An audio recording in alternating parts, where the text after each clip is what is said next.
प्रधानमंत्री कार्यालय का नाम बदलकर सेवा तीर्थ कर दिया गया है। दशकों से साउथ ब्लॉक में संचालित हो रहा पीएमओ अब नए परिसर सेवा तीर्थ में शिफ्ट होने की तैयारी में है। नया कार्यालय सेवा तीर्थ 1 में बनाया गया है, जो वायु भवन के पास निर्मित एक आधुनिक और सुरक्षित सरकारी कॉम्प्लेक्स का हिस्सा है। वहीं राज्यों के राज्यपालों के आधिकारिक आवास राजभवन का भी नाम बदलकर लोक भवन रखा जा रहा है। पीएम मोदी के नेतृत्व में शासन के केंद्रों को कर्तव्य और पारदर्शिता को प्रतिबिंबित करने के लिए नया रूप दिया है। एनडीए नेताओं ने इसके लिए पीएम मोदी की तारीफ करते हुए कहा कि वे देश की सेवा में समर्पित हैं। सम्मानीय प्रधानमंत्री और विश्व के सर्वमान्य जन नेता आदरणीय प्रधानमंत्री जी का ये मानना है और हम सब का भी मानना है कि हम गुलामी की मानसिकता से निकलें। गुलामी के कालखंड में हमारे राजकीय भवनों के जो नाम गुलामी की मानसिकता को प्रदर्शित करने वाले रखने थे, उसको चेंज करने की प्रक्रिया यशस्वी प्रधानमंत्री जी ने प्रारंभ की। पहले कर्तव्य पथ का नाम दिया और अब उसी कर्तव्य पथ में हमारा सेवा तीर्थ के नाम से उनके मंत्रालय का जो कैबिनेट सेक्रेटरी है आदरणीय प्रधानमंत्री जी का, उसका नाम दिया है। ये स्वागत योग्य है।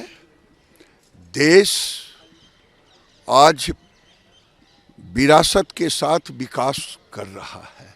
आज भारत का बोलबाला भी दुनिया में डंका नरेंद्र मोदी जी के नेतृत्व संभाल रहे हैं और दूसरी तरफ 8.5% की दर से जीडीपी भी बढ़ रहा है। देश के पहले प्रधानमंत्री थे, जब सदन के अंदर आए थे तो माथा टेका था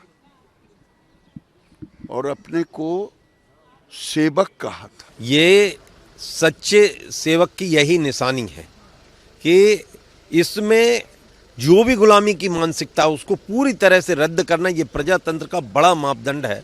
मैं माननीय मोदी जी का आभार व्यक्त करता हूं कि उन्होंने यह नाम देकर और सच्चा जनसेवक होने का फर्ज अदा किया है। देखिए, आदरणीय प्रधानमंत्री जी का कार्यालय सेवा तीर्थ के नाम से जाना जाएगा और महाराष्ट्र का राजभवन लोक भवन से जाना जाएगा। अब राजभवन कौन सा राजा? ये राजघराने सारे समाप्त हो गए। अब एक नई सोच से हमें आगे बढ़ना होगा। नेता को राजा की तरह नहीं, नेता को सेवक की तरह काम करना होगा और वही कारण है कि आदरणीय प्रधानमंत्री जी ने प्रधानमंत्री बनने के बाद पहले ही दिन कहा कि मैं देश का प्रधान सेवक हूँ। तो सेवा का भाव, इसलिए राजभवन नहीं, ये लोक भवन कहलाएगा और सेवा का भाव इसलिए प्रधानमंत्री जी के कार्यालय का भी नाम सेवा तीर्थ होगा। एक नई पहल है। इन शब्दों के चयन में ही एक व्यापक अर्थ मौजूद है। हालांकि विपक्षी दलों को पीएम मोदी का ये फैसला रास नहीं आया। विपक्षी नेताओं ने इस फैसले पर तंज कसा है। इस दौरान उन्होंने कहा है कि नाम बदलने से कुछ नहीं होता, काम बदलना जरूरी है। केंद्र सरकार जनता को असल मुद्दों से भटका रही है। कार्यालय में अच्छे काम हो, एक जिम्मेदारी वाला पद होता है। जिम्मेदारी उनके लिए तीर्थ है, जनता के लिए वो एक विश्वास होता है। उसके साथ विश्वासघात ना हो, उनकी मतदान का विश्वासघात ना हो, यही अपेक्षा है। वो आपके यहाँ पे तीर्थ नहीं करने आ रहे हैं। तीर्थ ये आपके लिए है क्योंकि उन्होंने आपको ये सेवा करने का मौका दिया है, देश को आगे बढ़ाने का मौका दिया है। तो नाम बदलने से काम नहीं होता है। काम ही आपका नाम हमेशा के लिए इतिहास में दर्ज करता है। देखो, कोई नाम बदलने से कुछ होता है? ये सरकार का अफसोस ही ये है, ये लोगों को मुद्दों पे आने नहीं देते हैं। मुद्दे क्या है? आज हिंदुस्तान में सबसे ज़्यादा नाम बराबरी है, दुनिया में सबसे ज़्यादा बराबरी, गरीबी है, इन्फ्लेशन है, अनएम्प्लॉयमेंट है, फॉरेन रिलेशंस का देख लो, सब पड़ोसियों से है, बहुत सारे मुद्दे हैं। लेकिन किसी मुद्दे पे नहीं आना, गरीबी इतनी ज़्यादा है, मुद्दे पे नहीं आना है। कहीं और उलझा दिया, कभी इधर को कर दिया, कभी उधर को कर दिया। यही है 11 साल का ये बीजेपी की सरकार, मोदी जी की सरकार यही करती। देखिए, मैं तो तब मानूंगी ये सेवा तीर्थ और सेवा धाम है जब हमें इस पॉल्यूशन से आप निजात दिलाने का काम करेंगे। सिर्फ नाम बदलने से कोई साधु नहीं हो जाता है, काम से आदमी साधु होता है। तो मेरा तो इंटरनल यही है कि भाई काम ऐसा करिए कि लोग आपको साधु बोले। कोई नई चीज़ नहीं है, नाम बदलने से कुछ नहीं होता। आखिर सेवा तीर्थ नाम रखा गया, सेवाएं क्या हुई?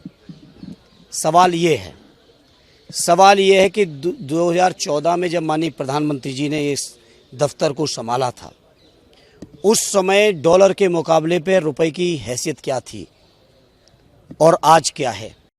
बता दें कि सरकार ने इससे पहले राष्ट्रपति भवन से इंडिया गेट तक के राजपथ का नाम बदलकर कर्तव्य पथ किया था।